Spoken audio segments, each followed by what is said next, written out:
আসসালামু আলাইকুম বন্ধুরা, দেখুন এই হলো টেডি কবুতর। আর এই যে ডিম পেড়েছে একটা, এ হলো মায়া একটা ডিম পেড়েছে, এই জন্য তাও এখনও দিচ্ছে না, দেবে খুব শীঘ্রই। আর এই সাইডে বাচ্চা আছে দুইটা, উপরে আছে বাচ্চা, ওখানে শিয়ালকোট মায়া কবুতরের ডিম পেড়েছে। আর এইটা হলো কামাগার জাতের কবুতর, দেখেন এটা হলো মদ্দা হবে।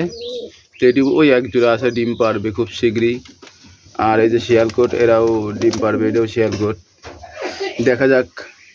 হুমার কবুতরেও ডিম পেড়েছে, ওই যে হুমার আর গিরিবাজ মায়া দিয়া, ওদের বাচ্চাগুলো খুবই ভালো হয়। এই দেখেন এটা হলো সিলভার কবুতর সচরাচর করে গেছে। আর বাচ্চারা দেখেন কোন খুলে ঢুকে গেছে ভয়। এই কবুতরটাও ওই যে বাচ্চা খুলের মধ্যে ঢুকে গেছে।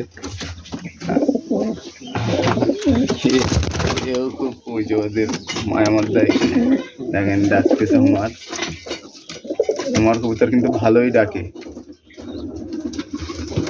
কাছ থেকে দেখায় হুমার আর একটা আছে, সেটা হলো উপরে আছে।